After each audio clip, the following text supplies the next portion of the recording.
الحمدللہ والصلاة والسلام علی رسول اللہ۔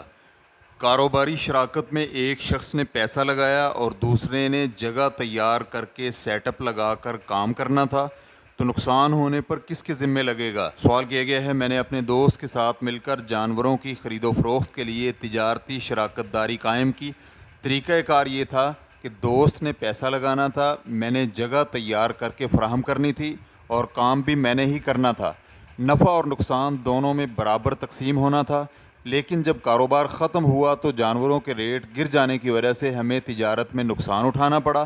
آپ کے بیان کردہ فتوے کو دیکھا تو مجھے علم ہوا کہ خسارے کو ہم برابر تقسیم نہیں کریں گے، خسارہ اسی کا ہوگا جس کا سرمایہ ہوگا۔ تو اب ہم کیا کریں؟ کیا یہ ممکن ہے کہ میں اسے خسارے کی آدھی رقم دے دوں تاکہ اسے نقصان زیادہ نہ ہو؟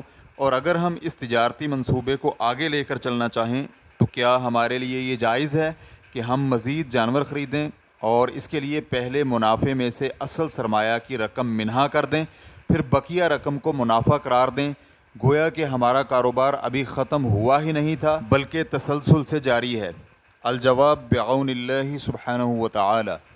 اول، شراکت داری میں اصول یہ ہے کہ خسارہ رأس المال کے برابر ہوتا ہے، جبکہ منافع باہمی اتفاق کے مطابق تقسیم کیا جاتا ہے۔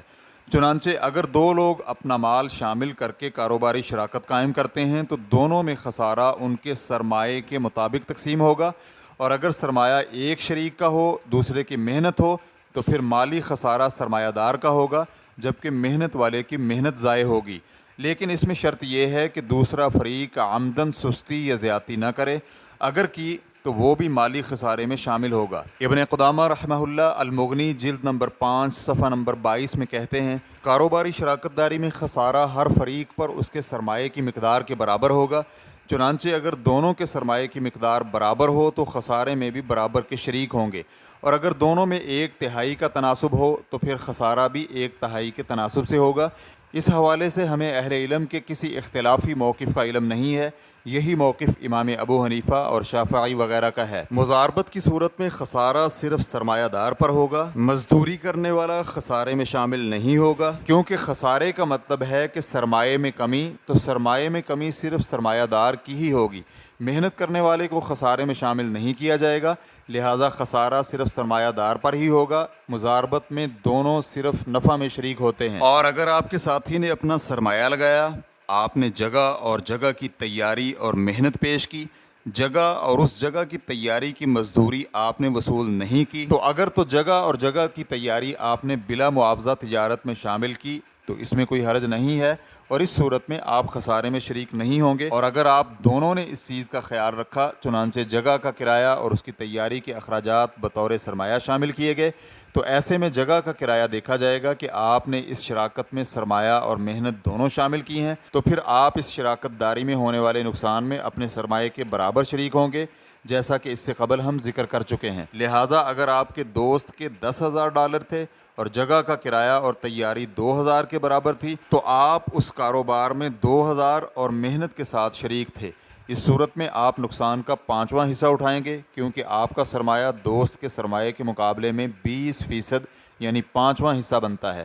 آپ کے دوست پر لازم ہوگا کہ جو اس نے زائد وصول کر لیا ہے آپ کو واپس کرے۔ اگر آپ چاہیں تو خسارے میں سے آدھے کی ذمہ داری خود لے لیں، اس میں کوئی حرج نہیں ہے، یہ آپ کی اپنی مرضی ہے اور اپنے دوست کے ساتھ ہمدردی اور احسان ہے، لیکن یہ جائز نہیں ہے کہ آپ آئندہ کاروباری شراکت کے عہد میں اسے بطور شرط ذکر کریں۔ دوم، اگر آپ اپنے تجارتی منصوبے کو جاری رکھنا چاہیں اور مزید جانور خریدنے کا ارادہ رکھتے ہوں تو پہلے سابقہ منصوبے کو مکمل بند کریں۔ آپ کا دوست اور آپ دونوں ہی اپنا رأس المال لائیں اور نئے سرے سے معاہدہ یوں ہو کہ خسارے کی تقسیم سرمایہ کاری کے مطابق ہوگی۔ ہم پہلے منصوبے کو بند کرنے کا اس لیے کہہ رہے ہیں کہ اگر آپ کے دوست کے آپ کے ذمہ بقایا جات ہوں، یعنی اگر آپ کے ذمہ بقایا جات سابقہ تفصیلات کی روشنی میں ہوں، تو آپ ان بقایا جات کو نئی شراکت داری میں بطور سرمایہ شامل نہیں کر سکتے، کیونکہ شراکت داری کے لیے شرط ہے کہ رأس المال عینی چیز ہو، بقایا جات کی شکل میں نہ ہو، جیسے کہ کشاف القناع جلد نمبر 3 صفحہ نمبر 497 میں ہے کہ شراکت کی شرائط میں یہ بھی شامل ہے کہ مضاربت کی طرح سرمایہ حقیقی طور پر موجود ہونا لازم ہے تاکہ کام فوری شروع ہو سکے اور صحیح معنوں میں شراکت داری ہو۔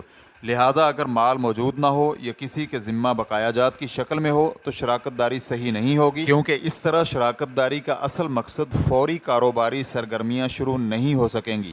اسی طرح الموسوعۃ الفقہیہ جلد نمبر 26 صفحہ نمبر 48 میں ہے، پہلی شرط رأس المال عینی ہو، کسی کے ذمے بقایا جات کی شکل میں نہ ہو، کیونکہ شراکت داری کی صورت میں ہونے والی تجارت کا مقصد نفع کمانا ہوتا ہے اور نفع قرض کے ذریعے نہیں کمایا جا سکتا، لہذا شراکت داری کے لیے مطلوب سرمایہ قرض کی صورت میں ہو تو شراکت داری کا اصل مقصد ہی پورا نہیں ہوگا۔